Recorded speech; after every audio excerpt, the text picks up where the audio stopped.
Assalamualaikum warahmatullahi wabarakatuh. Hello student, how are you? I hope are healthy and happy. My name is Agus Andika Putra. You call me Agus. Okay. Before learning, let's pray according to our respective religion and belief. Let's pray together.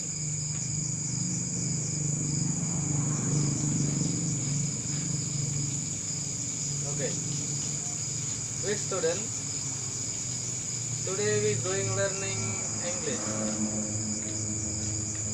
We topic about concept of English as a foreign language, atau konsep bahasa Inggris sebagai bahasa asing. Baik, saya akan membahas beberapa materi tentang konsep bahasa Inggris sebagai bahasa asing.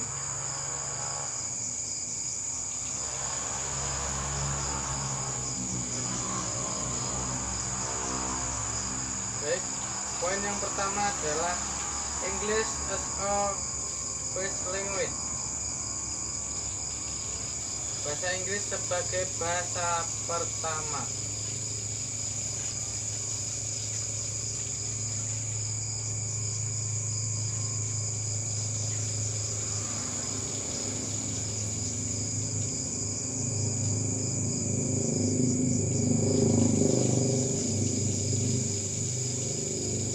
Bahasa Inggris merupakan bahasa yang unik karena ada beberapa perubahan dalam susunan kata di dalam sebuah kalimat yang sesuai dengan terjadinya dan kejadian itu.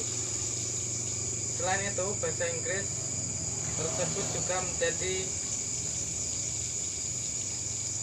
tersebut merupakan sebuah bahasa dengan kosakata yang paling terbanyak, sehingga dapat memenuhi syarat untuk bisa menjadi bahasa internasional.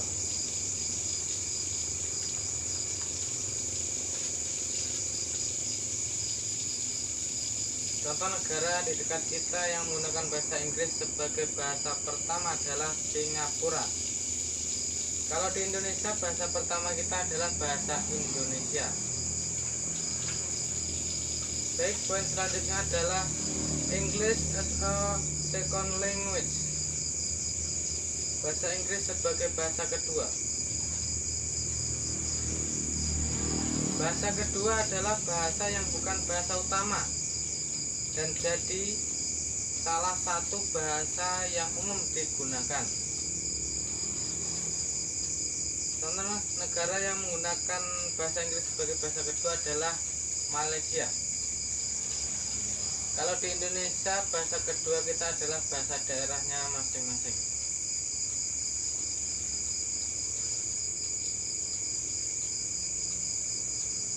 Baik, poin berikutnya adalah English as a foreign language. Bahasa Inggris sebagai bahasa asing.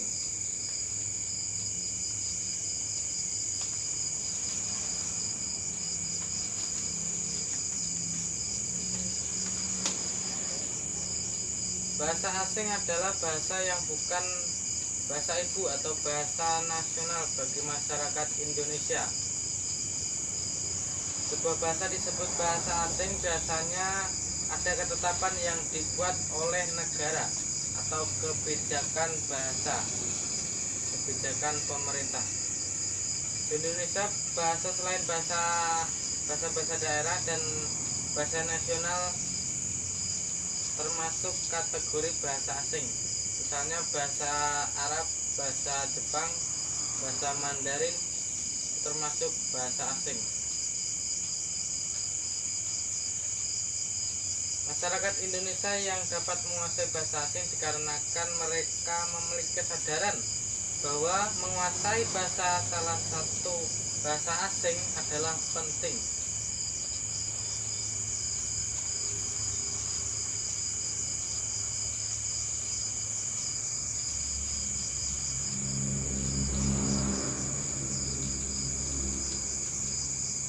next topic is language acquisition and learning.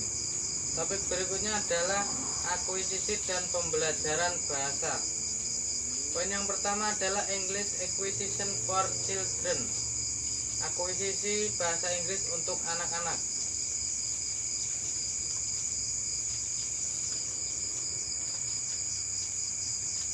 Seorang anak dapat menguasai bahasa pertama diawali dari pemenuhan bahasa sejak bayi hingga dewasa. Anak-anak memperoleh penguasaan bahasa pertama atau bahasa ibu melalui lingkungannya sejak bayi. Ketika anak-anak berinteraksi, pada saat itulah mereka sedang belajar bahasa secara natural. Sedangkan ketika seorang anak mempelajari bahasa kedua atau bahasa asing, maka hal tersebut dinamakan pembelajaran.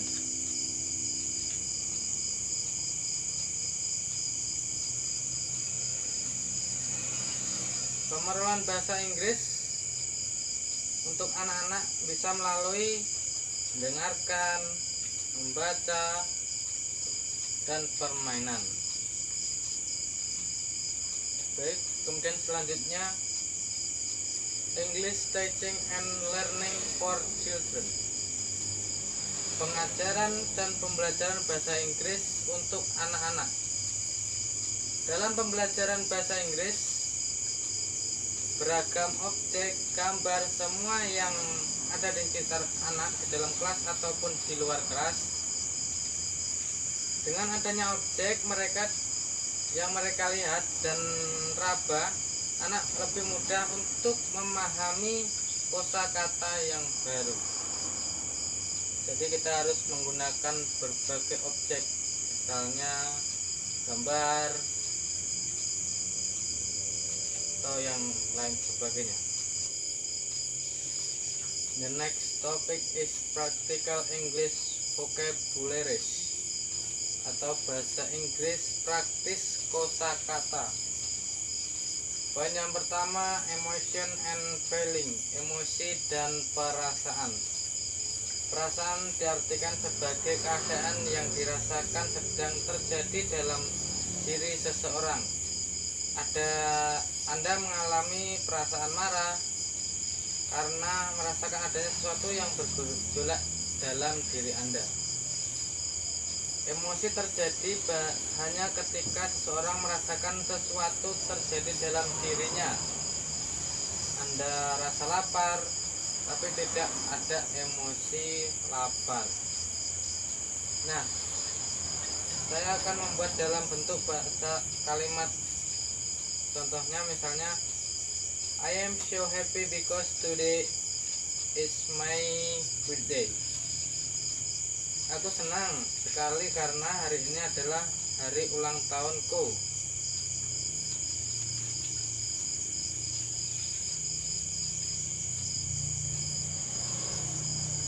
Poin yang kedua adalah travel and tourism, perjalanan.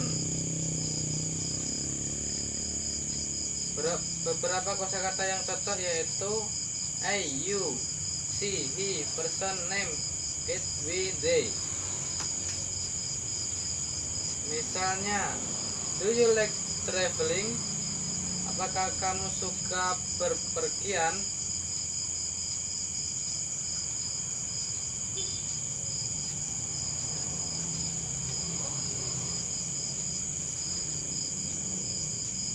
Kemudian selanjutnya practical English vocabularies, bahasa Inggris praktis kosakata.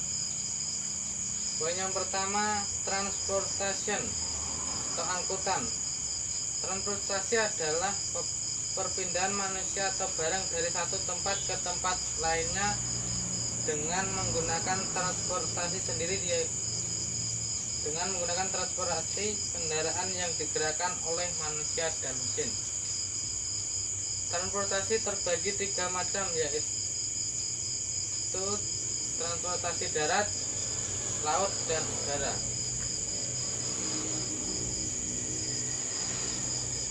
Macam-macam transportasi misalnya car mobil, motorcycle motor,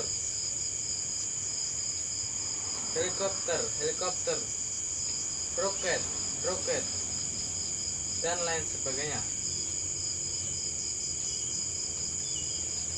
Baik, poin selanjutnya adalah finance and economy, keuangan dan ekonomi.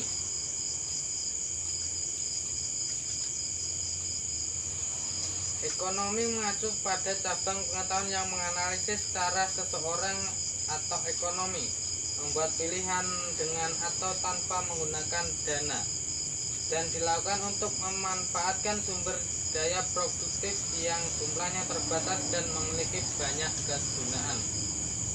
Kemudian keuangan sering dianggap sebagai ilmu uang. Ini adalah kegiatan yang berkaitan dengan perencanaan, pengadaan, pemanfaatan, pengelolaan, dan pengendalian dana bisnis atau entitas lainnya. Pada dasarnya ini bertujuan untuk mengubah dana yang disimpan atau dikumpulkan menjadi penggunaan yang produktif sehingga menghasilkan lebih banyak uang dari itu.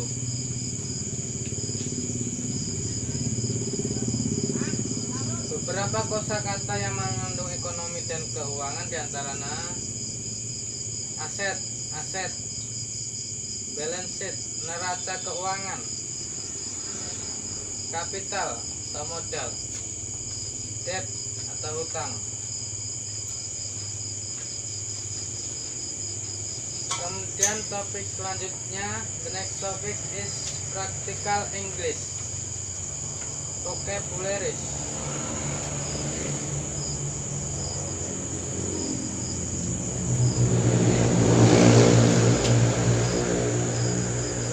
Bahasa Inggris praktis kosakata. Poin yang pertama, going out atau keluar.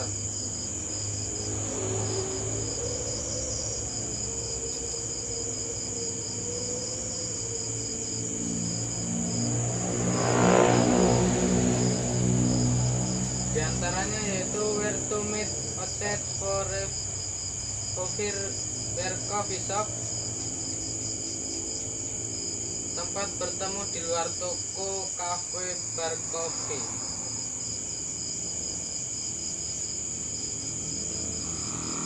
Poin berikutnya, media and communication, media dan komunikasi.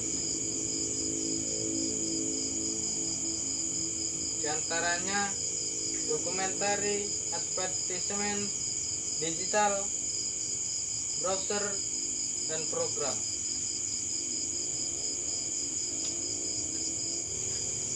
Oke, the next topic, simple sentence atau kalimat sederhana. Simple sentence adalah sentence type atau tipe kalimat yang paling mendasar, yaitu hanya terdiri dari satu independent clause. Tipe kalimat ini bukan berarti simple atau sederhana untuk dipahami, karena simple sentence sendiri merujuk pada pola kalimat, bukan the complexity of thought atau kompleksitas pemikiran. Dengan memahami berbagai tipe kalimat akan sangat membantu dalam memberikan variasi kalimat pada sebuah tulisan. Contoh kalimat simple sentence adalah my sister read the magazine. Saudara perempuanku membaca majalah. Kemudian I am very hungry atau saya sangat lapar. Oke, thank you for today and enjoy for day. Have a nice day. See you next time. Bye bye. Wassalamualaikum warahmatullahi wabarakatuh.